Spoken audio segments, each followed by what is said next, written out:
Arrêtez d'être un dériveur. Le mot dériveur provient du livre Plus malin que le diable de Napoleon Hill, qui était un entrepreneur et l'un des plus grands auteurs américains dans le domaine de l'épanouissement personnel. Et c'est littéralement le livre qui m'a le plus aidé dans ma conquête de l'indépendance financière.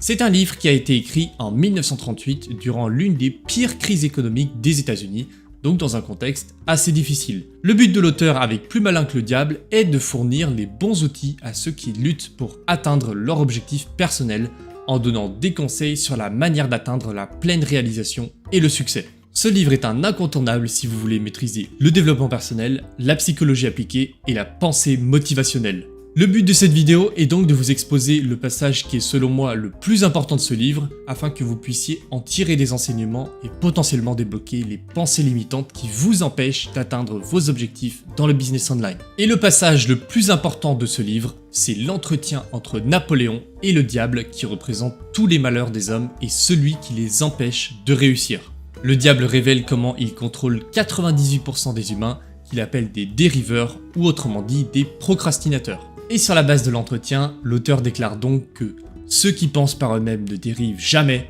tandis que ceux qui pensent peu, voire pas du tout de leur propre chef, sont des dériveurs.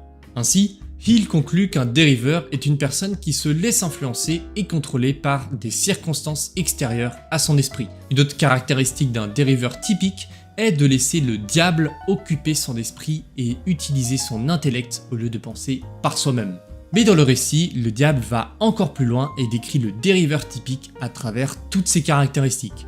Et c'est là que nous allons voir si vous êtes un dériveur ou non. La première chose que vous remarquerez chez un dériveur est son absence totale de but dans la vie. Il brillera par son manque de confiance en lui, il n'accomplira jamais rien qui requiert pensée et effort, il dépense tout ce qu'il gagne, voire plus s'il peut obtenir un crédit. Il sera malade ou souffrant pour des raisons réelles ou imaginaires et maudira le ciel s'il souffre de la moindre douleur. Il n'aura peu ou pas d'imagination. Il manquera d'enthousiasme et d'initiative pour commencer toute chose qu'il n'est pas obligé d'entreprendre et il exprimera pleinement ses faiblesses en choisissant si possible le chemin qui lui opposera le moins de résistance. Il sera grincheux et aura des difficultés à contrôler ses émotions. Sa personnalité sera dénudée de magnétisme et il n'attirera personne. Il aura des opinions sur tout, mais des connaissances précises sur rien. Il sera touche à tout, mais bon à rien. Il négligera de coopérer avec ceux qui l'entourent, même ceux dont il dépend, que ce soit pour sa nourriture ou pour son toit. Il fera la même erreur encore et encore, sans jamais apprendre et profiter de ses échecs. Il sera étroit d'esprit et intolérant sur tous les sujets, prêt à crucifier ceux qui ne sont pas d'accord avec lui. Il attendra tout des autres, mais donnera peu ou rien en retour. Il pourra commencer beaucoup de choses, mais n'en terminera aucune. Il sera lourd dans ses condamnations du gouvernement, mais il ne vous dira jamais comment il peut être amélioré. Il ne prendra jamais de décision sur quoi que ce soit tant qu'il pourra l'éviter, et s'il est forcé d'en prendre une, il retournera sa veste à la première opportunité. Il mangera beaucoup trop et fera peu d'exercice. Il prendra volontiers un verre d'alcool si celui-ci est payé par quelqu'un d'autre. Il empruntera de l'argent pour aller parier, espérant rembourser son emprunt par ses gains. Il critiquera ceux qui réussissent dans la vocation qu'ils ont choisie. En bref, le dériveur travaillera plus durement pour s'éviter de penser que beaucoup gagnent bien leur vie. Il préférera mentir plutôt que d'admettre son ignorance sur quelque sujet que ce soit. S'il travaille pour les autres, il les flattera pour mieux les dénigrer dans leur dos.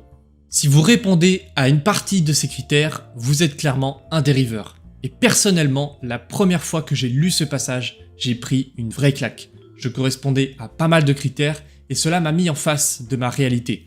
Mais aujourd'hui, ce n'est plus du tout le cas. Et j'ai réussi à dompter tous ces défauts. Donc si vous vous reconnaissez parmi les dériveurs, ne vous inquiétez pas, vous pouvez travailler sur vos mauvaises habitudes et en mettre en place de bien meilleures pour vous améliorer et vous libérer. Le pouvoir qu'exerce le diable sur nous, d'après Napoleon Hill, dépend uniquement de nos faiblesses, donc rien n'est perdu. Et je vous le dis clairement, c'est en me débarrassant de ces mauvais comportements que j'ai commencé à réussir dans mes projets. En revanche, il va falloir appliquer quelques règles si vous voulez enfin vous débarrasser de tous vos démons. En premier, arrêtez de vous limiter dès maintenant. Votre seule limite est celle que vous vous imposez à vous-même. Apprenez à vous dépasser et cela dans toutes les disciplines que vous faites. 2. Si tout va mal, continuez à persister. Le succès sourit à ceux qui n'abandonnent jamais. 3. Mettez la peur et l'insécurité de côté et allez de l'avant. Inversez le temps que vous passez à craindre quelque chose car cela devient une mauvaise habitude. 4. À partir de maintenant, vos pensées doivent uniquement être positives.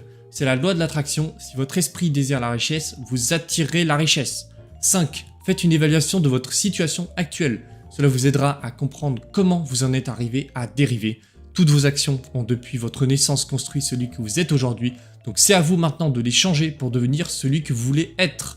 6. Si vous êtes dans un mauvais moment, tout n'est pas perdu. J'ai été de maintes fois dans le cercle vicieux et profond de la procrastination, je sais ce que vous vivez. Et si vous changez simplement votre façon de penser de manière progressive, vous allez vous en sortir. 7. Ignorez les pensées négatives et concentrez-vous fermement sur les pensées positives. Il vous faudra du temps pour que penser positivement devienne une habitude, mais cela changera votre vie. 8. Soyez résilient, car l'adversité et l'échec ne sont pas vos ennemis. Je vous l'ai déjà dit plusieurs fois sur cette chaîne, mais ce sont les échecs qui bâtissent les grandes réussites. Et enfin 9. Lisez Plus malin que le diable et réfléchissez et devenez riche. Napoléon Hill a également connu cette période difficile de la vie, donc inspirez-vous de ses travaux pour emprunter le même chemin de la réussite. Si vous appliquez rigoureusement ces règles et que vous poursuivez votre but, il n'y aura plus rien qui vous séparera entre vous et votre réussite. La vidéo touche à sa fin, j'espère que vous en aurez tiré des enseignements et de la motivation si vous êtes dans une période difficile. N'hésitez pas à commenter la vidéo afin de donner votre avis et de vous abonner si la vidéo vous a plu. Enfin, je vous recommande fortement de visiter mon blog entrepreneurelibre.com et de regarder mon plan d'action en 4 étapes pour atteindre l'indépendance financière, puis de vous inscrire à ma newsletter afin de continuellement recevoir de la valeur et pouvoir vous focaliser sur votre réussite dans l'entrepreneuriat. N'oubliez pas que le plus dur dans le business, c'est de passer à l'action. Alors lancez-vous et devenez un entrepreneur libre avec moi.